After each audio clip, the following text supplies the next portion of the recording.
వందే మాత్రం ఈ పాట గురించి మనందరికీ తెలుసు. ఇది రాసి దాదాపు 150 సంవత్సరాలు కావస్తుంది తెలుసా? కాని సరిగ్గా ఇదే టైంలో మన పార్లమెంట్లో ఈ పాట మీద ఒక పెద్ద రాజకీయ దుమారమే చెలరేగింది. వింటుంటే కొంచెం ఆశ్చర్యంగా ఉంది గదూ? ఏకంగా ప్రధానమంత్రి ఈ చర్చను మొదలుపెట్టారంటే విషయం మామూలుగా లేదు. అసలు 100 ఏళ్ల కిందట రాసిన ఒక పాట ఈ రోజుల్లో ఇంత పెద్ద పొలిటికల్ తుఫానుకు ఎలా కారణమైంది, దీని వెనుకున్న కథేంటి, ఆ వివాదాలేంటి అన్ని వివరాలు మనమిప్పుడు చూద్దాం. సరే, ఈరోజు మనం ఏం చూడబోతున్నామంటే, ముందుగా ఈ పాట ఎలా పుట్టింది, అది స్వాతంత్ర్య ఉద్యమంలో నినాదంగా ఎలా మారింది, ఆ తర్వాత వచ్చిన వివాదాలేంటి, అసలు చట్టం దీని గురించి ఏం చెబుతోంది, మరి ఇప్పుడు జరుగుతున్న రాజకీయ చర్చేంటి, ఇలా స్టెప్ బై స్టెప్ అన్ని విషయాలు తెలుసుకుందాం. సరే, మరి ఇంకెందుకు ఆలస్యం, కథను మొదటినుంచి స్టార్ట్ చేద్దాం. అసలు గీతం ఎలా పుట్టింది, ఒక చిన్న కవితగా మొదలై స్వాతంత్ర్య ఉద్యమానికే ఊపిరిగా ఎలా మారింది? మొదట 1875లో బంకించంద్ర చాటర్జీ దీన్ని ఒక కవితలా రాశారన్నమాట. ఆ తర్వాత ఒక 7 ఏళ్లకు అంటే 1882లో తన ఫేమస్ నవల ఆనందమఠంలో దీన్ని చేర్చారు.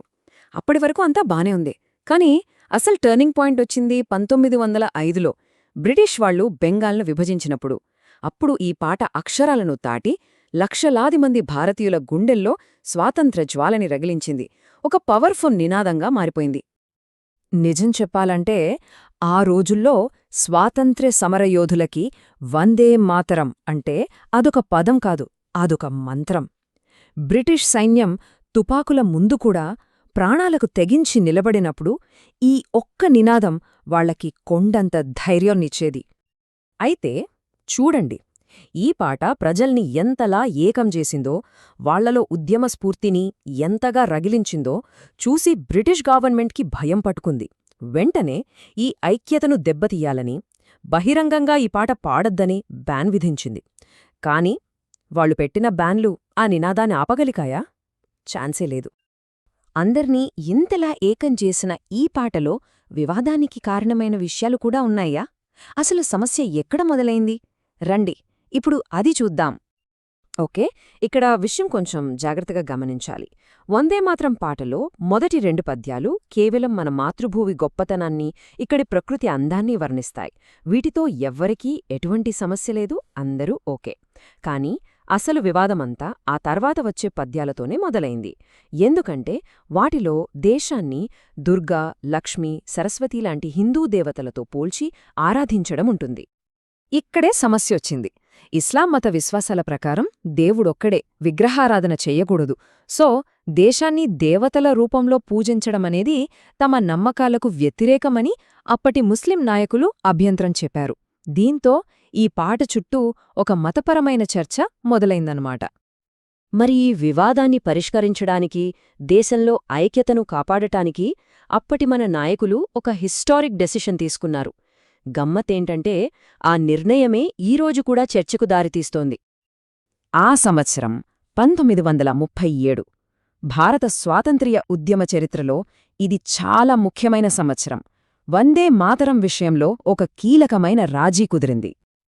అప్పుడు ఏం జరిగిందంటే, మహమ్మద్ అలీ జిన్నా లాంటి ముస్లిం లీగ్ నాయకులు తమ అభ్యంతరాలను గట్టిగా వినిపించారు. దాంతో జవహర్లాల్ నెహ్రూ అధ్యక్షతన ఉన్న కాంగ్రెస్ కమిటీ దీనిపై బాగా చర్చించింది. ఫైనల్గా ఒక మధ్యమార్గం ఎంచుకుంది. ఆ నిర్ణయమేంటంటే, దేశైక్యత దెబ్బతినకూడదు, అందరూ కలిసి పాడుకోవాలి కాబట్టి పబ్లిక్ మీటింగ్లలో కేవలం మత ప్రస్తావన లేని మొదటి 2 పద్యాలనే పాడాలి అని డిసైడ్ చేశారు. రైట్, ఇదంతా స్వాతంత్ర్యానికి ముందు జరిగిన కథ. మరి స్వాతంత్రం వచ్చాక వందేమాత్రం స్టేటస్ ఏంటి? మన చట్టాలు దీని గురించి ఏం చెబుతున్నాయి? 1950లో మన రాజ్యాంగ సభ జనగణ మనను మన నేషనల్ యాంథమ్గా అధికారికంగా ప్రకటించింది. అదే సమయంలో స్వాతంత్ర పోరాటంలో వందేమాతరం పాత్రను మర్చిపోలేదు. దాని హిస్టరీని గౌరవిస్తూ దానికి జాతీయ గేయం అంటే నేషనల్ సాంగ్ అనే హోదా ఇచ్చారు. జాతీయ గీతంతో సమానమైన గౌరవం దీనికి ఉంటుందని అప్పటి రాష్ట్రపతి బాబు రాజేంద్ర ప్రసాద్ గారే స్వయంగా చెప్పారు.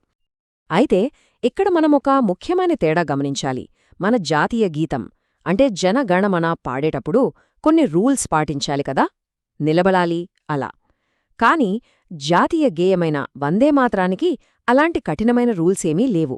దీన్ని పాడాలని చట్టపరంగా ఎలాంటి బలవంతం కూడా లేదు.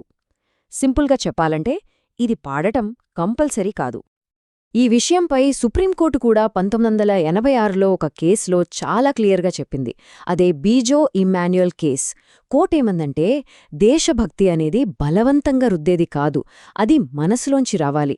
ఎవ్వర్నీ ఒక పాట పాడమని ఫోర్స్ చేయలేరు, దానికి గౌరవంగా నిశ్శబ్దంగా నిలబడితే చాలు అని చెప్పేసింది.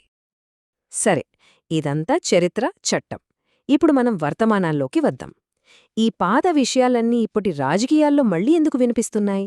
ఈ వివాదం ఇప్పుడు మళ్ళీ ఎందుకు మొదలైంది? ప్రస్తుతం రాజకీయాల్లో చూస్తే మనకు 2 వర్గాలు స్పష్టంగా కనిపిస్తున్నాయి. ఒకవైపు బీజేపీ, ఆర్ఎస్ఎస్ లాంటివాళ్లు వందేమాత్రం మన కల్చరల్ నేషనలిజంకి గుండెకాయలాంటిది, దేశభక్తికి సింబల్ అని గట్టిగా వాదిస్తున్నారు. ఇంకోవైపు కాంగ్రెస్, ఇతర ప్రతిపక్షాలేమంటున్నాయంటే దేశభక్తి అనేది ఫీలింగ్, దాన్ని బలవంతం చేయకూడదు అని అంటున్నాయి. కాంగ్రెస్ మైనారిటీలను బుజ్జగజించడానికి అలా చేసిందని బీజేపీ ఆరోపిస్తోంది. దానికి కౌంటర్గా బీజేపీ చరిత్రను వాడుకుని జనాలను విడగొట్టాలని చూస్తోందని కాంగ్రెస్ అంటోంది.